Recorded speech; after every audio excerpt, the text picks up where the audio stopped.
I, 28F, got engaged to my partner of 7 years, Rob, 29, male, in May. Both sides of our family were really happy about this, and we had a big family meal 2 weeks after getting engaged.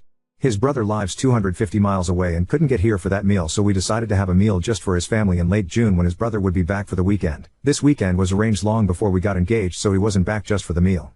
Earlier this year, my sister Kim, 32F, got a serious eye infection that very quickly turned into an ulcer, which scarred her cornea and left it at a high risk of a perforation. She needed a corneal graft, but her surgeon was away for 4 weeks, so she was going to have to wait until he got back to have it. However, her eye didn't hold and it perforated the day I was supposed to be going to the family meal with ours brother. Kim's wife was at work and had her phone turned off, and our mom was away with our stepdad, so when Kim called me to let me know what was happening, I knew she would be at the hospital on her own. I immediately talked to my boss and he let me go early so Kim wasn't on her own. I text Rob to let him know what was going on, and he texted me back to send Kim his love and to remind me about the meal that night. I ignored the comment about the meal as it was the last thing on my mind. Once I got to the hospital, I was taken back into a room where Kim was, to be greeted by 3 doctors and 2 nurses rushing around trying to help Kim. I was then informed that she needed to have an emergency operation to have her eye glued or else she would lose it. The problem was that they didn't have a surgeon at that hospital that could do it, and she needed to go to another hospital an hour and a half away. They asked if she would need transportation or if I could take her. I said I would take her. Once we got to the other hospital, we were told that she would be having the operation at 5:30 p.m. I knew then that I wouldn't make the dinner and text Rob to let him know. He flipped out and basically told me to leave Kim at the hospital and have her wife pick her up after the op was done. At this point I still hadn't been able to get a hold of Kim's wife. I told him that wasn't going to happen and that he was out of order to even ask me to do that. I then texted his mom and told her what was going on. She was really supportive and told me to stay with Kim and let her know how the op goes. A dinner can be rescheduled, Kim's health can't. I also spoke with his brother, who was equally as understanding. I stayed with Kim, her operation was a success, and I got her back home about 9 p.m. Her wife had ordered some Chinese and offered me some, which I happily accepted as I hadn't eaten since lunch. With that I didn't get home till about 11 p.m. and Rob was already asleep. Rob was very short with me for days after, and we ended up having a huge fight where he told me that I should have put his brother and family before Kim. He said he was embarrassed going to the meal without me. I responded that I was embarrassed though I would put a meal before my sister's health. This led to another week of awkwardness between us before we finally sat down and we sorted it out, or so I thought. 8 weeks ago Kim got her graft and so far everything is going really well with it. On Saturday his brother was here, so we went out for dinner with his family. His family were all asking about how Kim was doing and I showed them a picture of the stitches in her eye. I thought that everything had gone really well until we got home and he got really angry, saying that I shouldn't have brought up Kim's health issues and I shouldn't have shown them the picture. I argued that they'd asked about her and asked to see the picture. It ended with him telling me that I needed to put him and his family before Kim or else we weren't going to work. His family will come before mine once we are married, so I should get used to it. I went upstairs and packed a bag. I'm now at my mom's house and he's been bombarding me with text and calls since I left. I do love him, but I will never put his family above my own family's health. I feel like he's expecting me to spend every holiday with his family and put their wants above my family's needs, which won't happen. I'm very close to my sister and my mom, that's not going to change. So I don't really know how to move forward or if I even want to. Has anyone experienced anything like this before? Update 1. Once I'd decided to end things with him, I knew that the main issue would be getting him out of my house. I own the house outright. My grandma died 5 years ago and left her house to my mom, who sold it and split the money between me and my sister. I then bought my house with that money about a year after she died. I got in touch with my stepdad's friend, who is a landlord, the day after I wrote my original post, who then put me in touch with his solicitor.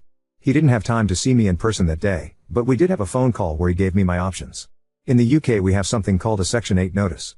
This is a 14-day eviction notice and the solicitor said this would be the quickest way to get him out. However, he could try and contest it if he wanted to, which would lead to court dates and could take months. I asked him to draw up the notice and date it for Friday, the next day. I'd already made the decision to end things with him after work on Friday, so that he could have the weekend to sort through his emotions before work on Monday. On Friday morning I texted Rob and asked him to meet with me at our local pub after work. He quickly agreed. Not only is the pub a public space, but my stepdad and a few of his work friends go in there every Friday after work for a few pints, so I knew he would be there to step in if I needed him. Thank you for suggesting this, Redditors. I also picked up the eviction notice on my lunch break, so I was ready to give it to him. Cost £250 but was worth it. When I got to the pub, Rob was already there and my stepdad was stood at the bar with his workmates. I sat down with Rob and got straight to the point. I told him that it was over. I couldn't be with someone who didn't give me any support when I was going through one of the scariest moments of my life and expected me to drop my family for his. It didn't matter what excuses he could come up with, I wasn't interested. I'd made up my mind and we were done. He stared at me in shock for what felt like an hour, but was probably only a minute or so. He then started saying I couldn't be serious. We'd been together for 7 years and I was throwing it all away. I could never find another guy like him. I responded to the last comment with, I don't want a guy like you, that's why I'm ending it. I need someone who will support me when times get tough, not get annoyed that the world isn't bowing down to what he wants. I then handed him an envelope with the eviction notice in and my engagement ring. I told him I was giving him a few weeks to find a place and be out of my house. Then I stood up and walked over to my stepdad, who had bought me a much needed drink, and stayed with him until my ex left, still looking in shock. I knew he wouldn't approach me whilst I was with my stepdad, as he has always been a little scared of him. This is obviously a very condensed version of what happened. Once I got back to my mum's house, I had one single text from him saying he wasn't moving out and was going to contest the eviction until I'd come to my senses and got back with him. We are not over, was how he ended the text. I just turned my phone off and decided to deal with the legal side of things on Monday. There was nothing else I could do. Saturday morning I woke up and turned my phone back on and had another text from him saying that he would move out if I paid him £10,000, as that's what he paid towards bills whilst he had lived at the house. He paid for half the electric, gas, Wi-Fi and Sky package. Note, the Sky package is only as expensive as it is because he has to have every sports channel known to man, so his half literally just paid for the sports channels. I'd already asked the solicitor about this though, and he'd assured me that I didn't owe him any money as he hadn't contributed to a mortgage or any renovations of the house, it was just general expenses. He also knew that I don't have £10,000 just lying around. Let's say I was irritated by this and decided to ring his mum to see if she could talk some sense into him. I'll call his mum Sandra to make it easier.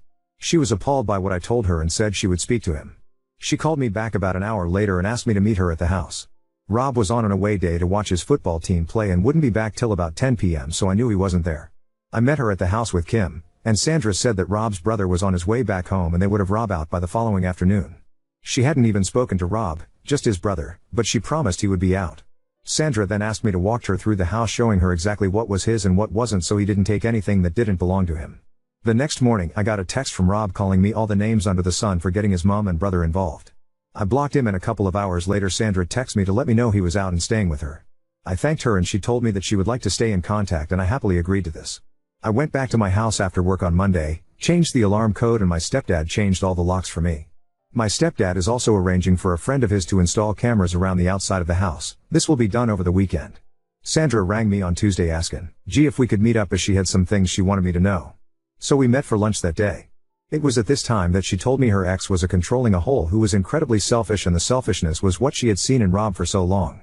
That's why she had commented on him being like his father, but she had hoped that was the extent of Rob's attitude and he hadn't picked up his dad's controlling behavior, which, to be fair, he hadn't up until this whole episode. She had left Rob's dad after he had punched Rob's brother in the face when he was 14 and Rob was 10. He had never laid a hand on her or their sons before, but one time was enough and she left with the boys. To her knowledge, her ex had never reached out to speak to Rob or his brother, and they hadn't spoken to their father in years. I didn't know any of this. All I had been told was that their dad wasn't in the picture and hadn't been for a long time, but Sandra had thought I knew, and that's why she hadn't told me before. However, she had found out on Sunday night that Rob was back in contact with his father and had been for the past year. His dad had been putting lots of thoughts into Rob's head about how he is the man of the house and his family is all that matters. This had fed into Rob's selfish tendencies and had amplified them tenfold. Sandra said that she had told him to find somewhere else to stay ASAP, as she couldn't even look him in the face.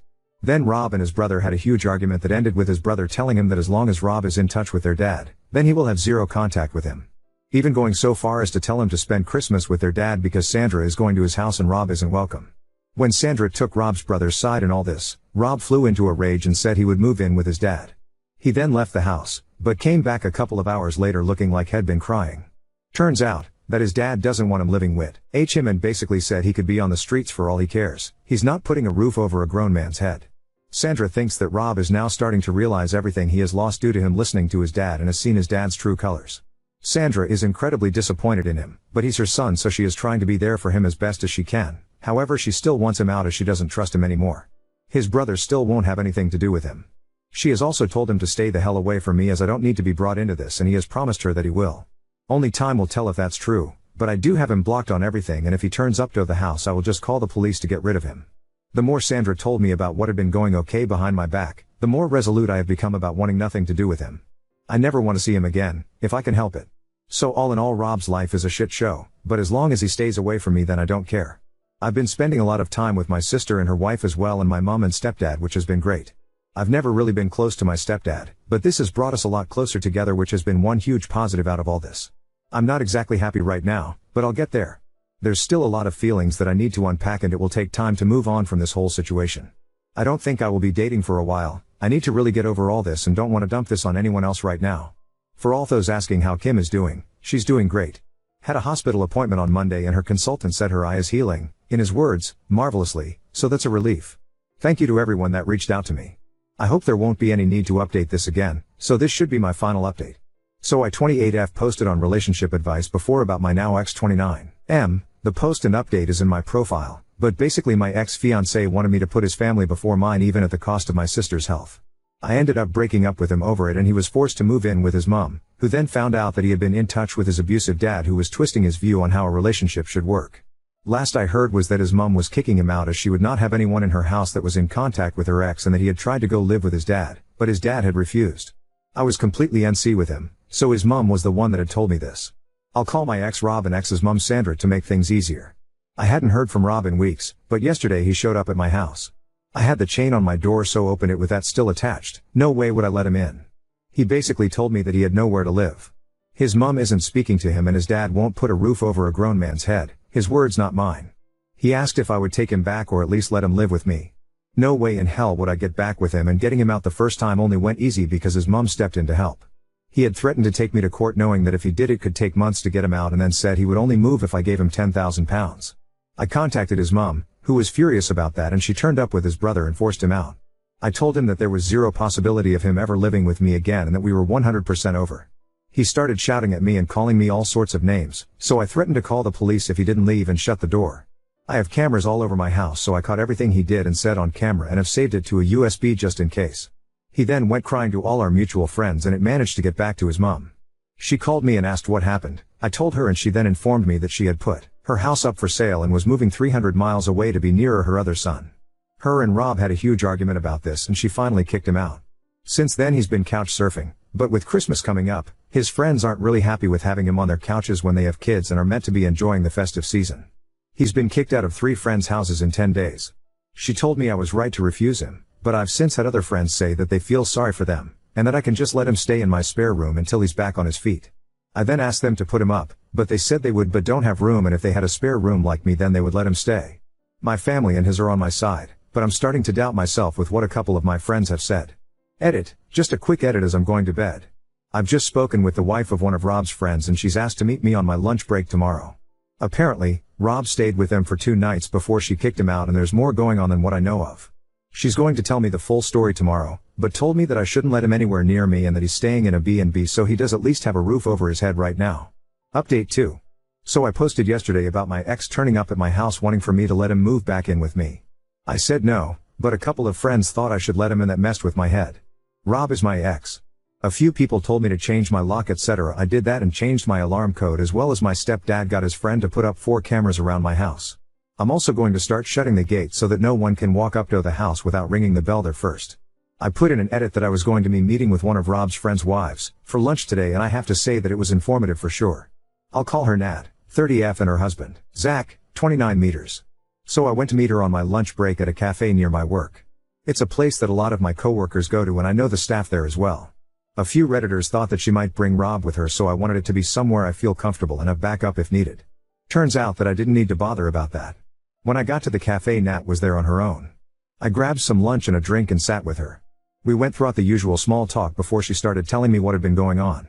Rob rang Zach on Thursday morning saying he had nowhere to go and could he stay with them for a few days. Zach spoke to Nat and they agree he could stay in their guest room.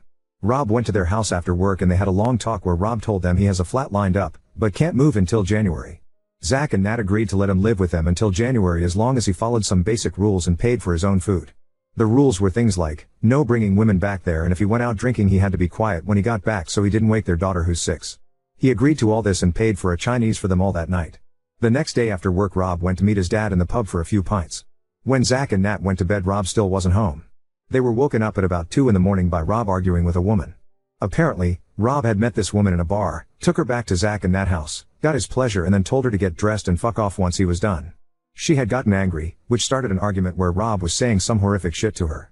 Nat took the woman downstairs and got her a taxi, whilst Zach stayed upstairs arguing with Rob. Once Nat had got rid of the woman she went back upstairs and tried to calm Zach and Rob down. At this point Rob decided to take out his frustrations on Nat, calling her a bitch and telling her to do something useful and make him a sandwich before bursting out laughing like he'd made the funniest joke ever. This made Zach lost it and pinned Rob to the wall by his throat. Side note, Rob isn't a fighter at all, whereas Zach was an amateur boxer in his youth and can handle himself well. Nat managed to get Zach to let him go and Rob was shoved in the guest room and told to sleep off the alcohol. It's a miracle that Nat's daughter didn't wake up during this. The next morning Nat got their daughter ready and went to her mum's after telling Zach to get Rob out of their house. Zach agreed, and after Nat left he woke Rob up and told him to pack his shit and leave. Rob tried to apologize and begged to stay, but Zach was having none of it and kicked him out. Going off the timing, I think he left there and came straight to my house. On Sunday Zach texted Rob to meet up so that they could speak, and they met up in a pub. Zach has been friends with Rob since they were 11 and has never seen him act like he has been doing, so he wanted to find out what was really going on. He managed to finally get the truth out of Rob. Basically, Rob has been in contact with his dad for a lot longer than he told us. By this point it's over 2 years. His dad is a raging misogynist that believes a woman's place is in the kitchen and bedroom. A man's place is to rule the house and be waited on hand or foot, as well as deciding who can and can't be in their lives. He's been dripping this poison into ours ear and it's really taken a hold of him. Zach told Nat that he just doesn't recognize Rob anymore.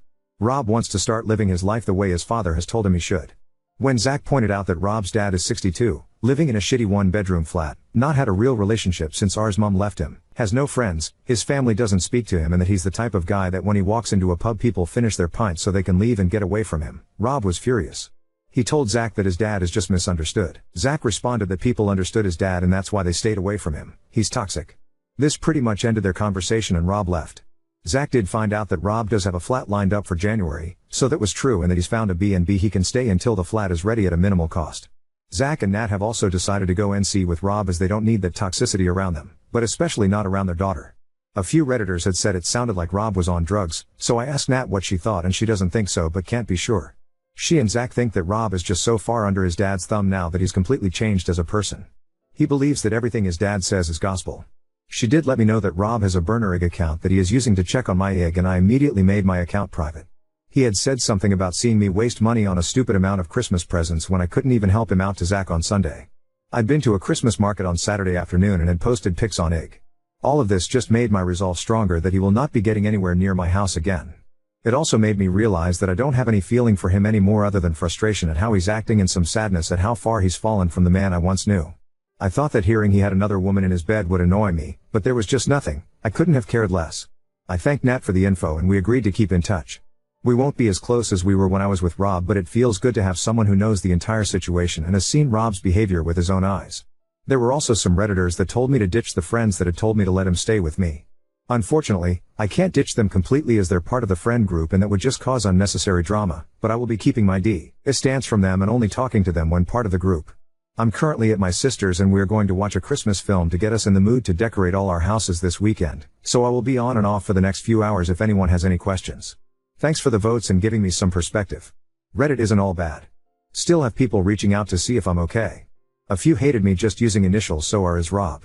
I really hoped that I wouldn't have to update again, but I've just had a call from one of Rob's friends and it looks like he's going to be spending Christmas in prison. Apparently, he went out on Saturday night with his dad and they got into an argument which turned physical. Rob isn't a fighter, however he is bigger and stronger than his dad, and it ended with his dad falling backwards and hitting his head off a wall, knocking him unconscious. The staff in the pub called the police and an ambulance, but Rob left before they got there.